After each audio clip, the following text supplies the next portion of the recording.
The planet's been around for billions of years.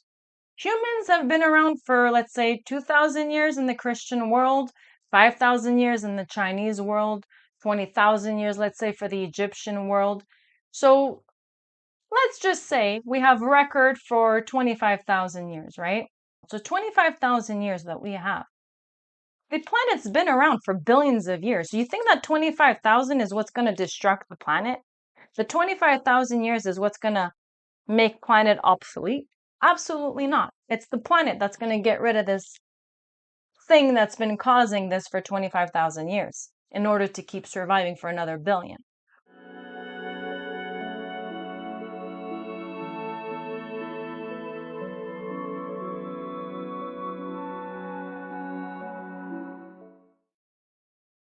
Back to my channel. Thank you for the returning subscribers. And if you're new, welcome, welcome. In today's episode, we're going to talk about gene key number 3. This gene key is quite interesting. Its shadow level is chaos.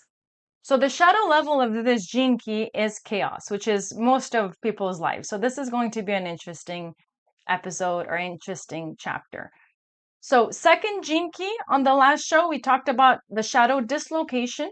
So when you're lost, you do everything you can to find yourself. So once you orient yourself at the gift level, you live in that space. So once you live in that space for a while of finding yourself and knowing that there's a purpose and having a vision and having confidence and trust in the world, you hit this level of unity. So once you hit unity, that's where everyone is in harmony. That's where everyone works together. We're cooperating instead of competition. It's cooperation. It's where humanity is going, because we're gonna have to live in harmony if we want to survive. It's honestly that's what it is. We have to be in harmony with ourselves. We have to be in harmony with nature. So once we understand that we are the universe, we are the planet, we are connected to everything. And without life, we're not going to live. Without fishes, we're not going to live. Without pollen, we can't live. So without animals, without plants, we can't live. This is why they want to go to Mars to start a new life there, because they know if we keep doing what we're doing, we can't keep living. So with that being said, we're going towards harmony. So the first shadow was entropy. When you have entropy, you have sadness, you have a void, you come out with freshness, because now you have something to create, you have something to add while you were charging your batteries. So once you have freshness and you start being creative, then you see everything as beauty. You see everything as beautiful. You're not sad anymore. You understand that the world is beautiful, everything in the world is beautiful, and everything you add at that level is also beautiful. So humanity is at the shadow level on both of these gene keys, the first one and the second one. So now let's see on the third one if we're also on the shadow level. So you see, this is why I love this book, because once you see that humanity is pretty much in the shadow level of all 64 gene keys, you have the path by the reactive, by the repressive, with the gift, with the siddhi. You have the path of how to get yourself out of that.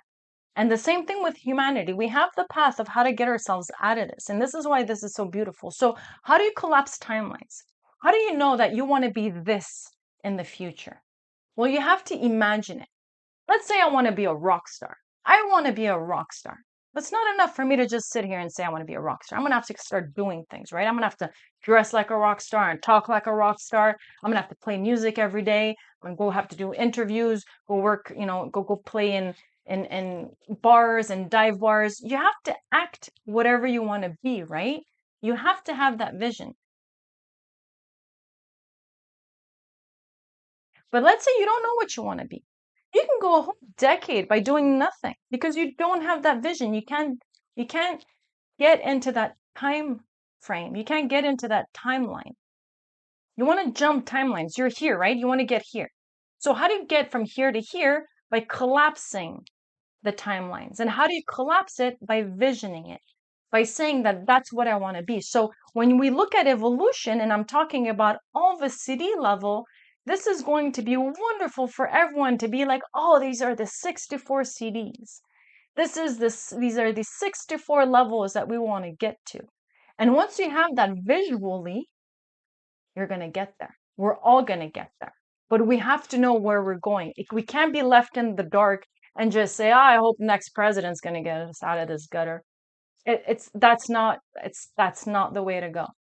We have to individually evolve to all the siddhi levels.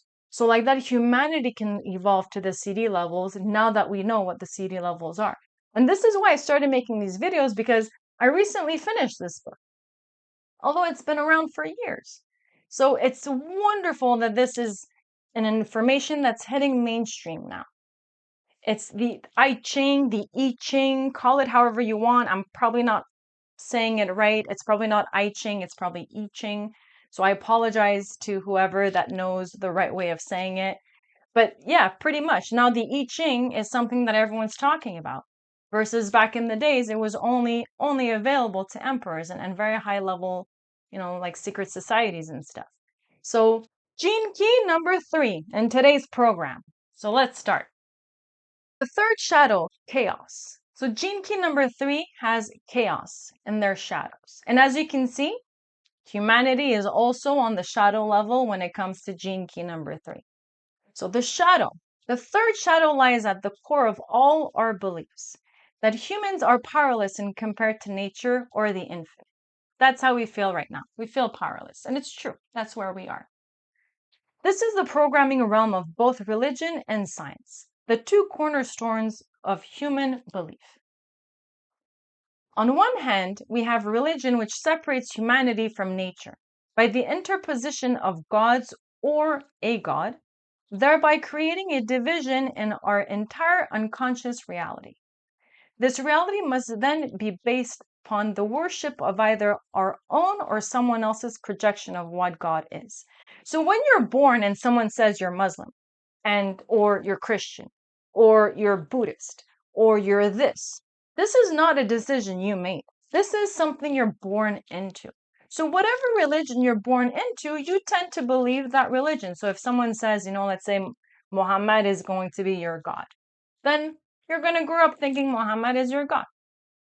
So it's a projection more than anything else. And then you hit a certain maturity level where you start questioning. You're like, really? Who is this Muhammad guy? Let me go check him out. Or who is this Christ guy? Let me go check him out. And then maybe you resonate. I resonated more with Christ than I did with Muhammad, but it's 100% up to you. Now I just resonate with source. Although I'm a huge fan of Christ, but I'm just not like a follower of a religion. I believe God is in your heart. You are also a God, and you can create like a God. However, we'll get to that level next. Such a situation in turn creates the notion of free will and its judgment by the presiding deity. Anyone wants some tamales? She's selling. I love this place. You can buy stuff off the street here all the time. Okay, so where was I?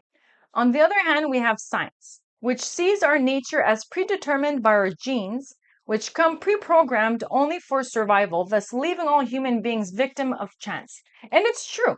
I have a lot of friends that are paranoid because their parents have certain genetic diseases and then they're 100% sure they're going to get it. So that's how science is. Science is based on past and what's concrete. And if your gene says you're at risk, well, guess what? You're at risk. However, they don't take the placebo, the fact that you can heal yourself, that, your body knows how to heal itself if the environment is right. So those things are not taken into consideration because it's more metaphysical than science. And that's where we have a little disconnect. But that's okay. Let's go on. I regress.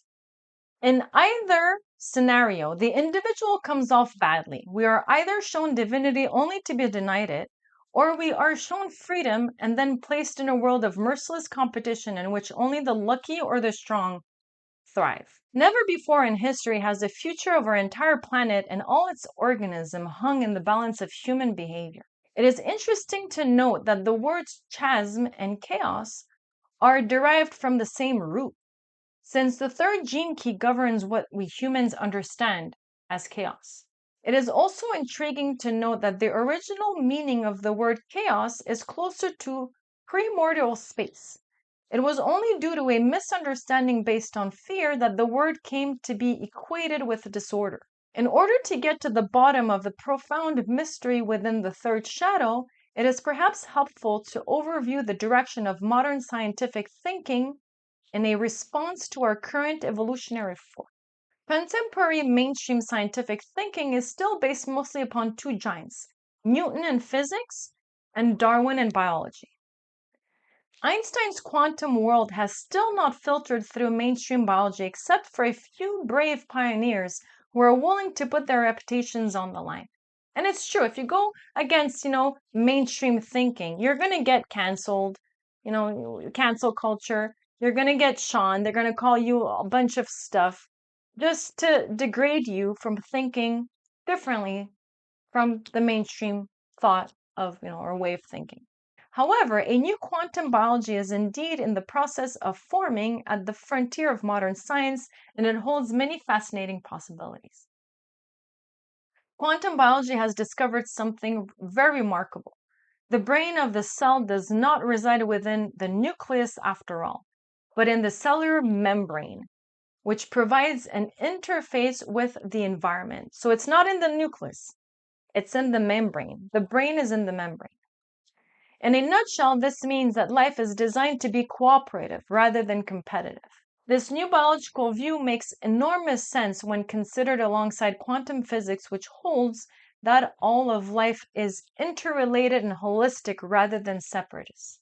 We're all collective, we're all united, we're all connected. We're not separate. We are like islands, Ram Dass said.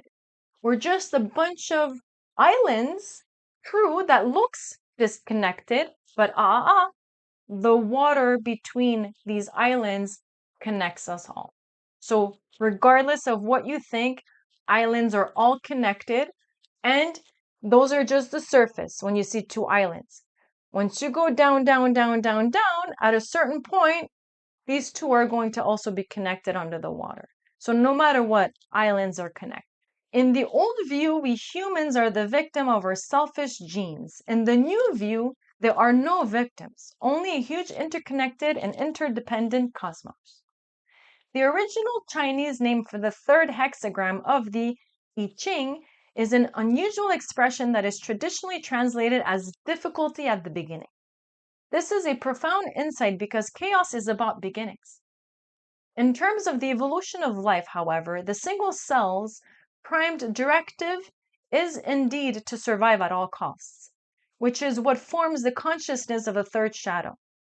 The greatest challenge in evolution is always at the beginning because every cell has to learn to fend for itself. Only those that become strong will survive. It is ingrained in our DNA, and that's why we're in the survival mode, because our genes are ingrained in the survival mode layer. We have to get out of that layer by hitting the gift, and we have to get out of the gift by hitting the siddhi. Likewise, human beings are locked into a single cell consciousness at the frequency of the third shadow. This is the same consciousness that dominates across the planet, and its byproduct is what we call chaos. However, chaos is really only a perspective that conceals a hidden pattern that inevitably leads to order. If life truly were that selfish, it would never have made it off the starting block. And that's true. Look at someone that's 100% selfish and never ever evolves. Well, that person's world becomes really small. It's just never going to evolve. So that's not how we're made. Although some people are like that, most of us, that's not how we're made. We're made to learn and we're made to grow. And if we don't grow, we're going to be very, very miserable. And Einstein said it, the day you stop learning, you start dying. So as humanity, as humans, as conscious living beings, we have to evolve. Again, you can evolve slow, but we are evolving no matter what. According to the law of fractals, the same law that governs single cells also governs individual human beings, which means that in early evolution, we were programmed to survive. Our mainstream scientific thinking is still based on the division of worldview that there exists no organizing force in the universe other than chance. Likewise, our religious thinking is locked into the same single subconsciousness, and so we have divided the world into an inside and an outside, an us and then God. So God is separate. We have no God inside of us. That's God. We're only humans. We're monkeys, and we can never be like that. That's why we have to worship the God so that God can come save us from our sins. We made it very, very separate. I'm just saying that as long as you think that God is outside you, you'll never be it, because now it's separate. It's something else. Now you want to be like that instead of saying, you know what? I am a part of that. I can also be like that. I have the genes in me to become Christ consciousness, or to become a very giving person, or to become like Buddha. One answer lies in the polarity of the shadow, the 50th shadow of corruption. We're going to get there. So the 50th shadow is corruption. We're already getting a hint here, but we'll get there in due time, because I'm very excited to hit all of these gene keys. At first I thought I was just going to do a few, but now that the more I do these, the more it excites me and the more I want to do them all. So we'll see. We'll see how this channel organically grows, because it is going to be organic. I don't have a plan. Like after these gene keys, I'm just going to talk about what I talk about with my clients, which is how to improve your life. And again, that's more general. I really wanted to get these out first, and then we're going to hit more global or general topics. 50th shadow of corruption. It means that you are only trapped by your own thinking. It is you who corrupts the data within your DNA by only allowing in a frequency that activates the most primitive components. And I know this. I know people. Some people have just lived a certain way for 30 years and they don't want to change. And they tell me, they're like, I've done it for 30 years and it's been working for me, and it's fine. Do it for another 30 years. But you're going to be doing this for 60 years. It's 100% up to you. You decide what you let in. I personally love to evolve. I've changed my entire lifestyle. I've changed my entire diet. I've changed almost everything about me, because I didn't want to be the same old Sarah that, grew up in a small town. I wanted to be living in my fullest potential. And what I did is I actively changed myself one by one. You have to actively change yourself. If you're not aware of who you are and why you are the way you are, you can't change anything about yourself, because you're just going to say it's chance, it's luck. I have a shitty blueprint. I have bad luck. No, not at all. Not at all. We're all geniuses. We're all gifts from God, from Source. We are miracles. What are you talking about? There's so much we can do. We can change the world. We can change everything. That's how strong we are. We can change something that God created. God created this world. I can change it. How cool is that? I can change something that God created. That's how much power I have. So again, it's not a competition. It's not like who's better. No, I can add to the beauty that's already here. So we are very, very, very strong, and we have a lot of power. We just don't know it. We haven't tapped into it yet. So the wider you open yourself to chasm that lies ahead of you, the more you will realize that there never was any chaos. It was all simply the difficulty at the beginning. And it's true. Anything you do in the beginning, it's hard, no matter what. It took me a long time to make these videos in the beginning. My hair had to be perfect. Everything had to be perfect. And then I was procrastinating, and nothing was coming out. So, everything is hard in the beginning. The first time I read this book, I didn't understand it. I was like, oh my God, I have a headache.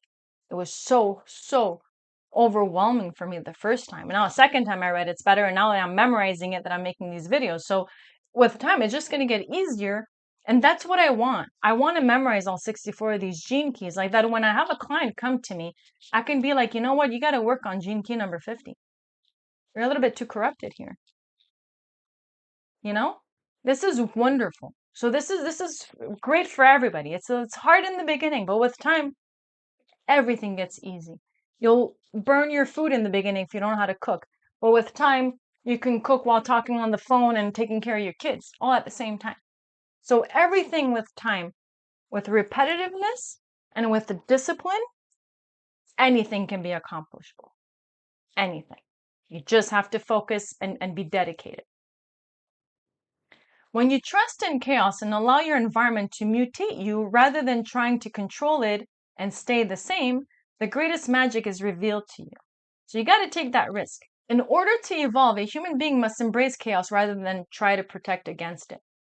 Repressive nature. So here we have the repressive nature and we have the reactive nature. So the repressive nature, I hope I don't get censored by YouTube by saying this word, but again, it's all in good faith. I'm not talking dirty here. I'm just trying to help everyone evolve. So with that being said, the repressive nature is anal. So fear activates a very subtle restriction of the muscles around the anus, which in turn affects our entire breathing pattern. As our breathing becomes shallower, the fear manifests through our need to maintain control over our lives. Almost all human beings suffer from some level of anal retention, ranging from mild to acute. It is only when we begin to touch the core of the primal fear within us that our system begins to let go of this deep-seated tensing of our being. The more we feel and allow the fear, the more we let go into the embrace of the cosmos, and the more we realize how deeply we are held and protected by it. So whoever that manifests this internally, if you're an introvert and you have this shadow active in your genes, you haven't hit the gift level yet, what's going to happen is that the chaos will manifest itself as your anus reducing itself, getting tense. So when that happens, your body tenses up. So you probably are constipated, you probably can't go to the bathroom. Like this is manifesting physically. And that's what happens. Stress, chaos, a lot of these shadows, if we don't take care of it, they're going to start manifesting as diseases, as illnesses. And it might start with an anus, and then it's going to progress to cancer, God forbid. So know that everyone in this world has anal retention, and it's a question of how chaotic your life is. The more chaotic, the more tight you're going to be, the more tension there's going to be. The less chaotic, the more flow, the more relaxed and loose your body will be, and your anus will not be in retention as much, or maybe not at all, once you hit the gift or the siddhi level. So the reactive nature, disorder. The adverse reaction to our fear of life is to express it outwardly as rage. The result of this is the creation of a very thing that terrifies us, chaos and disorder. So not only that we have chaos, once you act out extrovertly on this shadow, you're adding disorder now. So now it's chaos and disorder. It's even worse than how you started off. These natures have absolutely no predictable direction, rhythm, or purpose. They bring into the world the very vibration that terrifies the repressed nature, sometimes in the form of aggression, sometimes anarchy, and sometimes destruction. And again, mainstream global consciousness, that's where we are. Again, there are varying degrees of this disease from mild to acute. Every time we stop trusting in life and believe in our fears, we begin to co-create the vibration of chaos. Whenever that fear turns into anger, even in the most mundane circumstances, it carries a destructive force that will inevitably come back to haunt us. Third gift. So what comes after this shadow?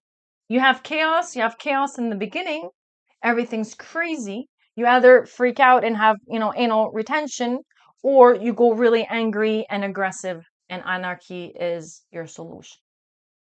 Once you grow out of that stage, once you see that aggressiveness isn't helping at all, once you see that, your retention is going to cause diseases because, it's been like 5 years I haven't gone to the bathroom, it's it's a sign to get you out of this state, to get you out of this vibration. So what do you have to do to get out of chaos? Innovation. You have to be innovative to come out of that chaotic and disorderly environment. Millions of years ago, single self-consciousness made a quantum leap into multi-self-consciousness, which means that the survival-based programming within DNA must have either mutated or adjusted itself in order for the cell to assimilate into a greater organism. When we apply the same metaphor to humanity, what we see is the empowerment of the human individual through the third gift of innovation. Beyond selfishness and chaos lies cooperation and innovation. This is why I love evolution. In order to be truly innovative, you have to attain a very high frequency that allows you to see beyond the collective worldview. True optimism is the dynamic energy at the heart of creation. Through the third gift, you begin to tap into the higher aspects within your DNA. It is not that the DNA itself changes, but that the frequency passing through it activates its hidden programming. So your DNA is dark, it's dormant, you're on survival. Once you focus your awareness and you look at that specific DNA, that focus, that observation, that awareness that you are the way you are can go through it and change it and activate something in it that says that now I don't want to be aggressive anymore because it hasn't been working for me. Let's shine some light on here and become innovative and see how we can change our environment, our life. This is how single-celled life gave way to cooperative life. And it is how human selfishness must and will give way to collective consciousness. The whole is far more powerful than its individual human components. The third gift also teaches us something else wonderful about synthesis, which has to do with another often overlooked human gift, the gift of play, my favorite. If you truly want to see the genius of innovation, you only have to watch a young child at play. When seeing through the eyes of the third shadow, children appear to create nothing but chaos. And it's true. You know, those stiff people are like, oh, get that kid away from me, right? You've seen that. They're like grossed out because it's too much for them to handle. But to the higher eyes of the third gift, a child is the living expression of genius. The child both mutates its environment, but is also mutated by its environment. And we've seen that. The children will just go and give you things and just force you to do things. And then they also get affected by their environment. So both ways. And it's beautiful to see. The gift of innovation requires then that adults also allow themselves to be shaped by the environment. This means that you must be as open-hearted and open-minded as a child. All preconceived notions, dogmas, or beliefs must be discarded when they no longer serve the developing synthesis. Through the gift of innovation, humanity must now improvise in order to survive the coming century. So we have to do things we've never done before if we want to get out of the situation that we've been in, just normal. Just as the cell's true brain is in its membrane rather than its nucleus, so our true brain is also in our emotional system. So not necessarily intellectual. We have intellectual and we have our emotional system. So like the cellular membrane, the solar plexus system determines what frequencies are allowed in and out of the body. Thus, as the individual mutates to receive higher frequencies, these frequencies unlock the higher organizing principle of collective life embedded within our DNA. So the third siddhi, where does this lead us? So at first, the shadow is chaos. It's all chaotic. We internalize it. We start manifesting it physically. We externalize it. We shout out. We give anger. We punish. We become very negative and destructive. We get out of that by being innovative. We innovate ourselves out of that. So once you live in the innovation level for a while, you hit the siddhi level of innocence. This siddhi reminds us that all of life, and that includes human beings, is essentially innocent. Our greatest misconception as human beings is that we are not part of life. Our mind seems to tell us that we can control life, but in truth, this is an illusion born of the brain. You can't control life. You can affect it, but you can't control it. Human beings are an instrument of life, an experiment in life. But we can never be masters of life as long as we're only part of life. As a species, humanity has hugely misjudged itself. We represent the cutting edge of consciousness on Earth at this moment in time. One day we will look back at this time through the third siddhi and wonder to ourselves why we became so serious during this epoch in our evolution. And it's true. It's like when we look back in medieval times and we're like, wow, they were barbaric. They were barbaric. I went to, I think it was either Budapest or Prague, but there was this torture museum. And I don't know, I just wanted to go see it. And then this torture museum of like medieval times, it wasn't just the Iron Maiden. The Iron Maiden was like nothing compared to the chastity belts and everything else that I saw.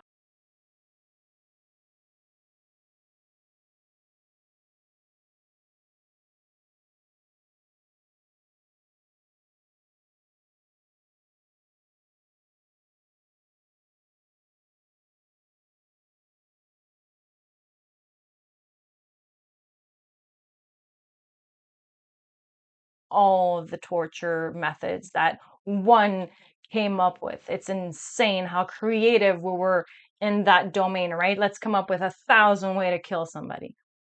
That's where our focus was in the wrong direction. But that's okay. I understand. It's all part of evolution. We have to go through the medieval, the dark ages, to go towards evolution.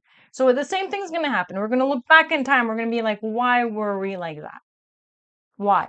Why were we all stuck in the shadow? And the reason why I'm saying that is because it's true that medieval time was worse than today. But the only thing that happened is instead of what we're doing to humans or what we used to do to humans as torture, we're now doing it to animals. If you ever go to a slaughterhouse, trust me, medieval times next to that slaughterhouse is nothing. It's one thing, to do something wrong and then to get hanged or cut or whatever. It's another thing that since you're born, there's a plan for your head and you have no saying. And the conditions are horrible. You don't even want to know. And the worst thing is, after they kill you as an animal, half of that animal doesn't even make it on plates. So we just transitioned from torturing human beings for our own purpose to torturing animals for our own purpose. We're still kind of in the medieval times if you think about it. If you ever walk into a slaughterhouse, we're 100% in medieval times. So with that being said, we just transitioned from humanity to animals, and then eventually we're going to wake up and see what we're doing to animals, and we're going to stop doing that. And once we stop doing that to any living being, no hierarchy here. A fish isn't more important than a bird. A bird's not more important than a cow. A cat or a dog is not more important than a lamb. We're going to wake up to this one day. And once we do, we're going to look back and we're going to be like, I'm glad those days are over. That's the whole beauty of evolution. And that's why I've always been fascinated by evolution. And when are we going to get out of this state? Because I know we're not monkeys. I know we might come from monkeys, as people say, but we're not monkeys. And we shouldn't we shouldn't act like monkeys either. And we are. That human awareness had to go through a phase in which it believed itself to be the center of the universe is an enormous joke for the third siddhi. And it's true. The fact that we think we're the center of the world is and we're the only ones here. That's even more funny to me, but we're the only ones here out of the entire universe. There's nothing else other than me. Just can't wait to get out of this stage. However, to a child, play is absolutely serious. The toy in the child's hand does become the center of their universe, just as our individual lives becomes the center of our universe.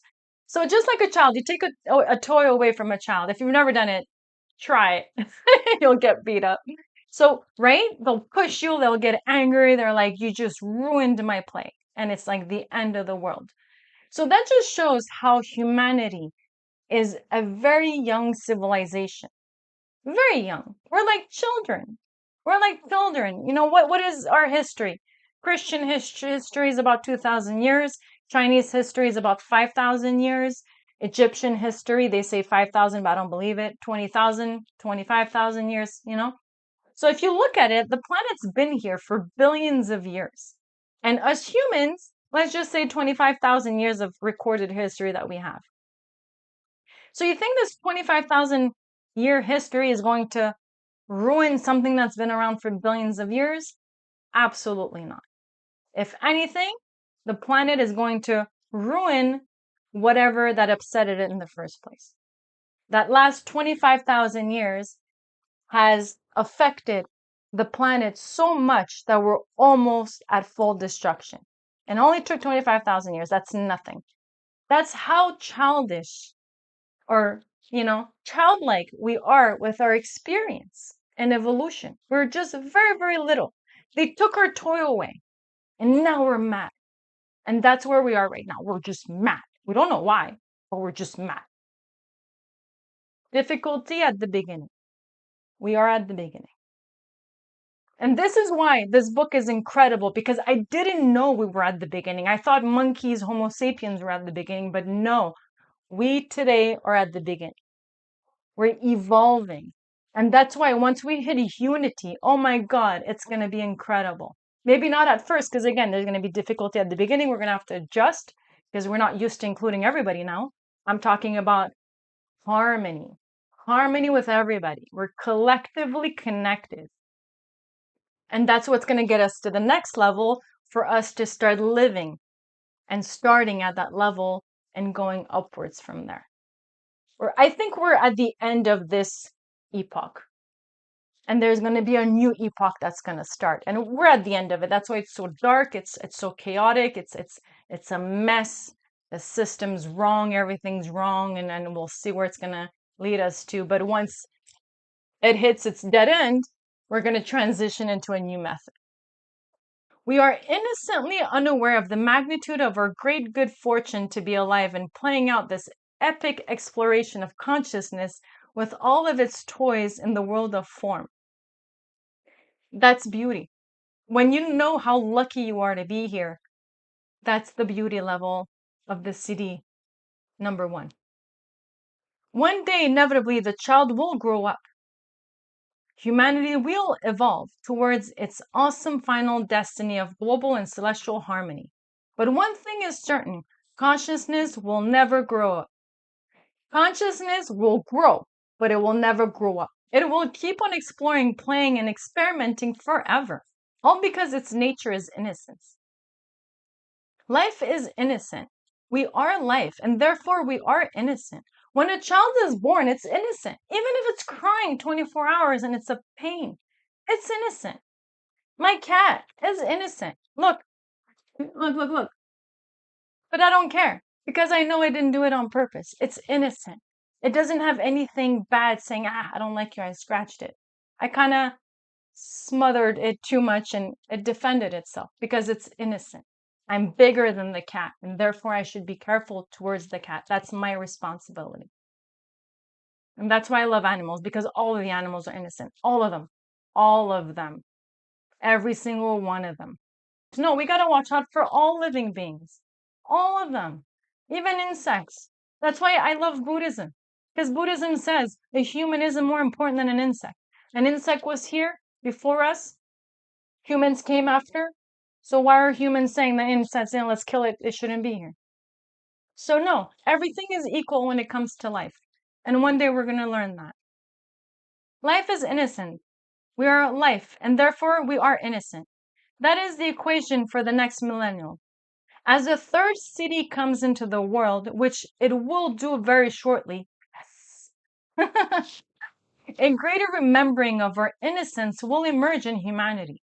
Humanity will change from within as life always has. It is shaped by its own environment. This is not a decision that can be made by humanity, but by the whole organism. There are no losers in this game because every cell innocently contributes its own unique information to the world. In the process of mutation, new life codes are activated and any cells that do not mutate will simply die off. So it's like if you don't evolve, you die off. It's normal. That's the natural law of nature. This is totally a natural and organic process that is already beginning to occur in humanity. We fear it because we do not trust our own innocence. The great human fear is of losing our own uniqueness. If we lost that and became an amalgamated soup, it would indeed be a step backwards in evolution. However, evolution does not travel backwards, only forwards. It only knows progress. By giving up your own individual identity, we actually create another greater individual identity that is both collective and individual at the same time. What incredible things life discovers when it is left alone to play. This is the central message contained within the ring of life and death, that the chaos of play is to be deeply trusted and revered. Play is the expression of genius, and genius always finds a new solution to the challenges it meets along the way. We're all real children, children of the cosmos. And our only real job is to let go of our seriousness and find the delight in every exquisite jewel that life places before us. From reading the third gene key and its various levels of frequency, you can perhaps feel the wonder in the scale of experiment you're involved in. As Einstein said it, God doesn't play dice. God doesn't play dice. This is not a chance or luck or an accident. The center you are looking for is the feeling of love itself, which is the omniscient manifestation of your eternal state of innocence. Thank you very much. I'm going to keep this one short because I don't want to make my videos too long. If I make them in an hour, then, you can just read the book faster than that. So I'm trying to summarize it and make it quick. So like that, you can hopefully watch it within, 30 minutes and understand this gene key. So thank you very much. Thanks for listening. Please like, comment, or subscribe. Just let me know how you feel. Let me know what your version of these gene keys are. What's your interpretation? Because every person's interpretation can be different. But I like to interpret it like this because I have a lot of experience in life and I can bring that to this channel. A lot of people might get intimidated translating a book of this caliber. And it is intimidating. But I'm gonna try my best because I understand it. When I read it, everything connected. All my experiences connected together. Everything that I saw in the world connected together. And that's why I'm loving this. And I hope you're loving it too. So again, let me know what you think and what's your interpretation of chaos. Thank you very much. God bless every single one of you. Ciao.